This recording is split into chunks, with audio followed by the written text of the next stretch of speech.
Last video में हमने पूरा एक मशीन लर्निंग का साइकिल देखा था और हमने स्टार्ट किया था कि सुपरवाइज्ड लर्निंग कितने टाइप की होती है। बट आज के वीडियो में हम बात करने वाले हैं सुपरवाइज्ड लर्निंग एल्गोरिदम्स के बारे में, और उसमें से भी एक मोस्ट इम्पॉर्टेंट एल्गोरिदम है, that is linear regression algorithm. So let's start with that.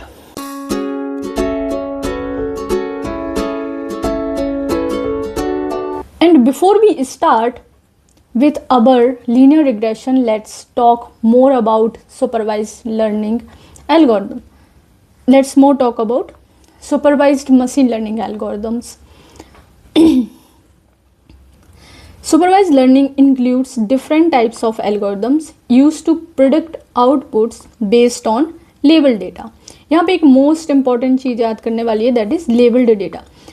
जब लेबल डेटा होगा तभी हम उसको क्या बोलते हैं, supervised machine learning, right. Algorithm is design for specific tasks like prediction और क्लासिफिकेशन।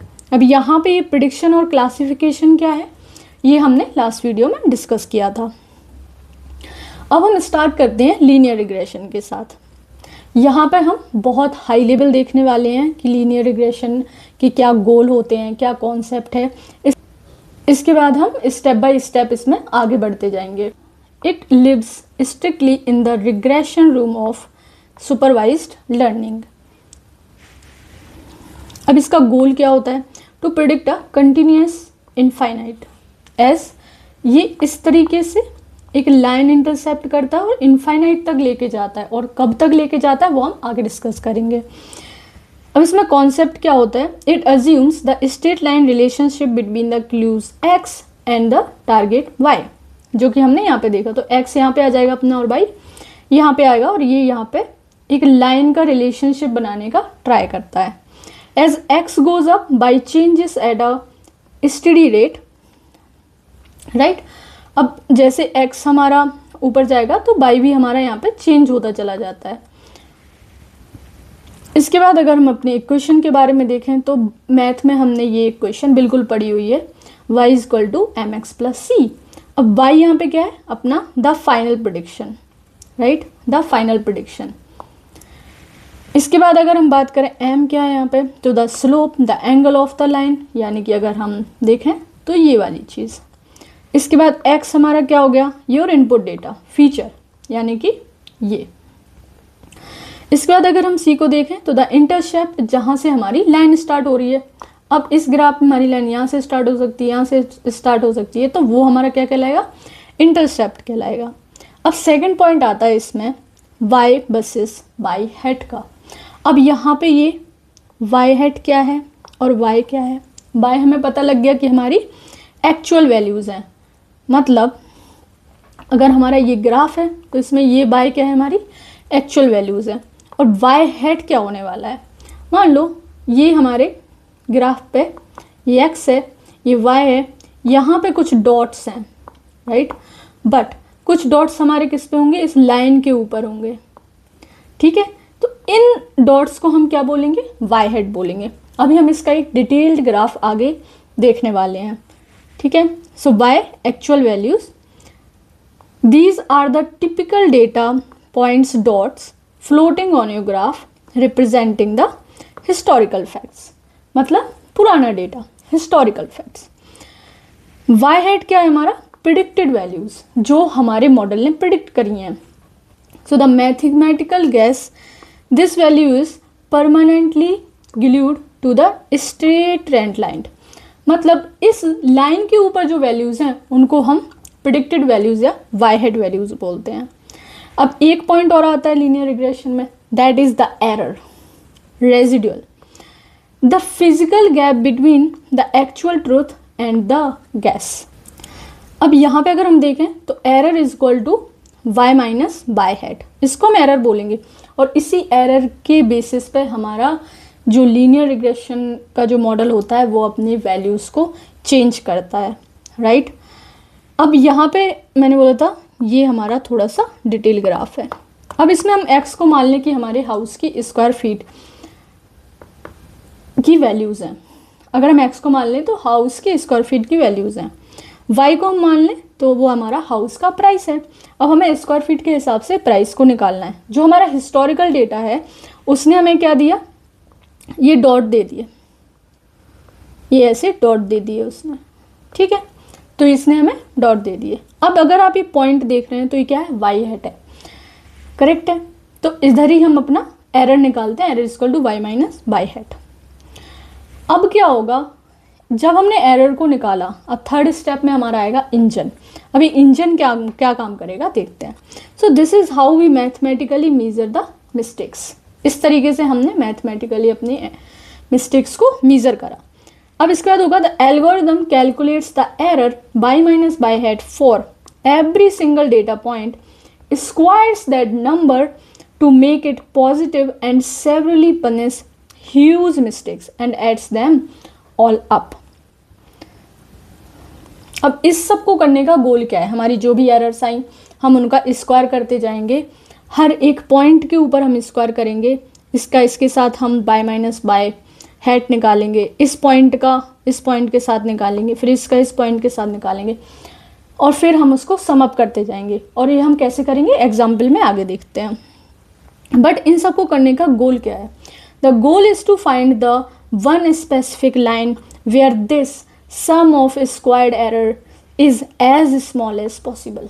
हमने एक बात करी थी कि इनफाइनाइट तक जाएगा बट रुकेगा कहीं पे, तो वो रुकेगा जहाँ पे जब हमारा जो सम ऑफ स्क्वायर्ड एरर है वो एज मच एज पॉसिबल छोटा आए, ठीक है। अब हम इसको एग्जाम्पल के साथ देखते हैं थोड़ा सा। Imagine we are predicting a student's exam score by based on hours studied X. We only have 3 historical data points to keep the math simple. Student 1 studied 1 hour and scored 2 points. So we have written 1, 2, X, Y. Student 2, 2, 4. Student 3, here 3, 5. It will test millions of lines. Let's look at the math for just 2 of them to see how it picks the winner. अब उसने क्या करा, gas बन लगाया तो उसको the bad line मिली। उसने क्या बोला, y equal to 1x plus 1, right. अब अगर हम इस इक्वेशन देखें तो उसने m को क्या मान लिया, 1 मान लिया, और इंटरसेप्टर को भी 1 मान लिया, क्योंकि उसे नहीं पता कि हम कहाँ से स्टार्ट करें, तो वो कहीं से भी स्टार्ट करता है, ठीक है। तो उसने गैस करके क्या निकाला, m की वैल्यू को 1 रख लिया, अब c की वैल्यू को 1 रख लिया। नाउ वी विल सी कि कैसे ये मॉडल अपने आप को इन एरर्स से हटा के एक सही वैल्यू को प्रिडिक्ट करता है।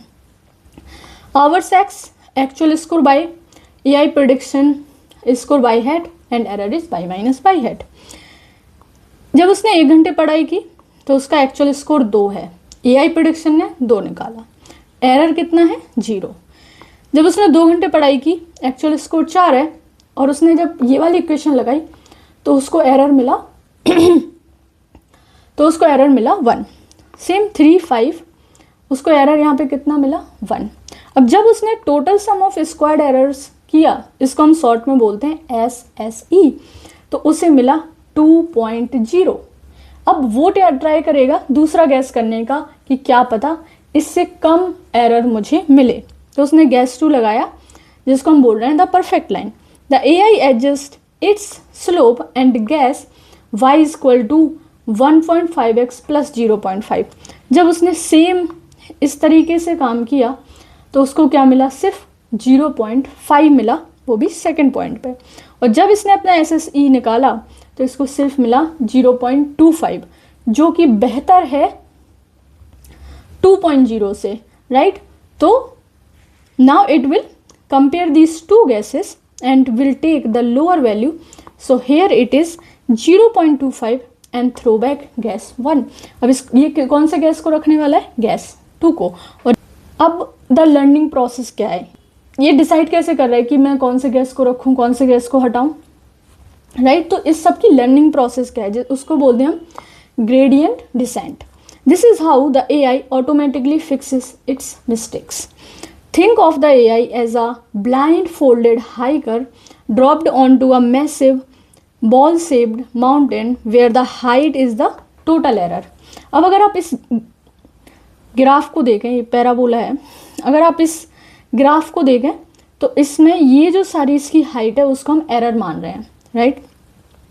The AI takes a random guess, feels the slopes of the math using calculus and takes step after step down the mountain until it reaches the flat bottom, the perfect red line with the minimum possible error।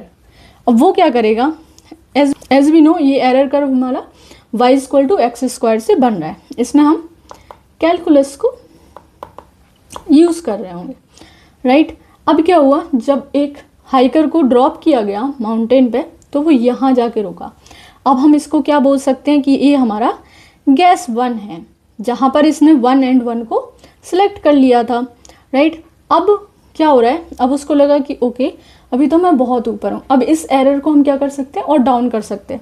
वो step down करता जाएगा करता जाएगा करता जाएगा करता जाएगा करता जाएगा और सबसे नीचे पहुँचेगा जहाँ पर क्या है, हमारी मिनिमम कॉस्ट है, राइट। तो यहाँ पे वेट हो गया, यहाँ पे कॉस्ट हो गई, और ये ग्राफ को हम बोलते हैं डेरिवेटिव ऑफ कॉस्ट। ये इसकी इनिशियल हाइट थी, राइट, इसकी मिनिमम कॉस्ट, ये वेट एंड ये कॉस्ट। अब हम आगे बात करते हैं the report card, right. We don't use a confusion matrix और recall here, we use MSE, mean squared error, the average size of the mistakes, example the guessed price are of an average of रुपए 15,000, lower is better। और ये जो report card है ये हमें help करते हैं बेसिकली अपने मॉडल के एल्गोरिथम को अच्छा करने के लिए।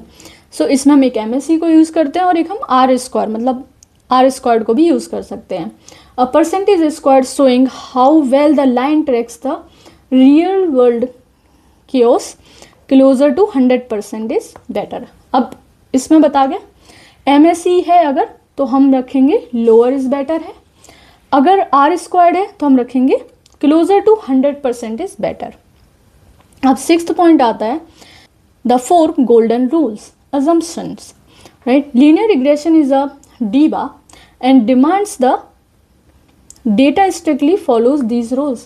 हम लीनियर रिग्रेशन का यूज़ कब करेंगे, इन 4 अजम्पशंस के बेसिस पे, और वो डेटा इन 4 गोल्डन रूल्स को फॉलो कर रहा हो।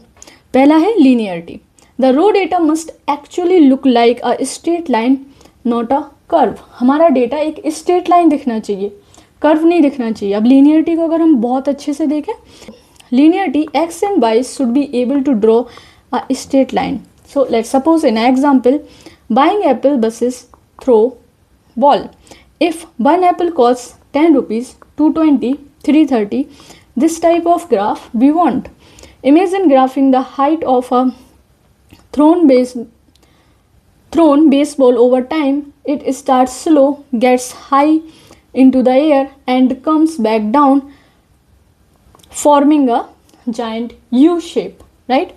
तो पहला है बाइंग एप्पल, अगर एक एप्पल 10 रुपए का है, 2 20 रुपए के हैं, तो ये इस तरीके से ग्राफ बनाती चली जाएगी। बट अगर हम एक बेसबॉल की बात करें तो उसकी स्पीड यहाँ से हाई रहेगी एंड एक जाइंट यू ये बना लेगी, राइट। अब सेकंड है इंडिपेंडेंस। अब इंडिपेंडेंस क्या होगी, your input clues shouldn't be too heavily tied to each other. अब इसको हम थोड़ा और अच्छे से देखें तो independence is this rule applies when you are using multiple linear regression giving the AI multiple clues like x2 x3 x4 x1 x2 x4 to predict y। so एक linear regression जिसमें हम एक क्लू देंगे, multiple regression जिसमें हम 3 से 4 clue दे सकते हैं। independence means your clues must not be heavily related to each other, every clue you give to the model must bring new unique information। अब new unique information मतलब good clues होंगे, you ask for a height, diet and their exercise, right. Bad clues होंगे कि वो height centimetre में है या inch में, इससे क्या फ़र्क पड़ता है, राइट। तो जो भी हम क्लूज ले रहे हैं और अपने मॉडल को हम जो भी क्लूज देना चाहते हैं वो एक नई नई यूनिक इन्फॉर्मेशन प्रोवाइड कर रहा हो। अब थर्ड पॉइंट हम देख लेते हैं, होमोसेडेस्टिसिटी। The data dots should be spread evenly around the line, not fanning out in a cone shape, right. तो जो हमारा डेटा है वो अगर मैं आपको एक ग्राफ के थ्रू दिखाऊं तो वो इस तरीके से दिखना चाहिए, राइट, कुछ इस तरीके से दिखना चाहिए, ना कि वो डेटा हमारा ऐसे स्प्रेड आउट कहीं भी जा रहा है, राइट। तब हम वहाँ पे लीनियर रिग्रेशन का यूज़ कर पाएंगे। अब इसके बाद है normality. Most of the errors should be very small with almost zero massive errors. So इस तरीके से हमारा लीनियर रिग्रेशन काम करता है और वो हमने सारे एग्जाम्पल्स के साथ भी देखा। If you have any doubt do comments. In next video we will see how logistic regression work, and in our data we will also apply that algorithm. So stay tuned. Thanks for watching. Let's meet at another video. Bye bye.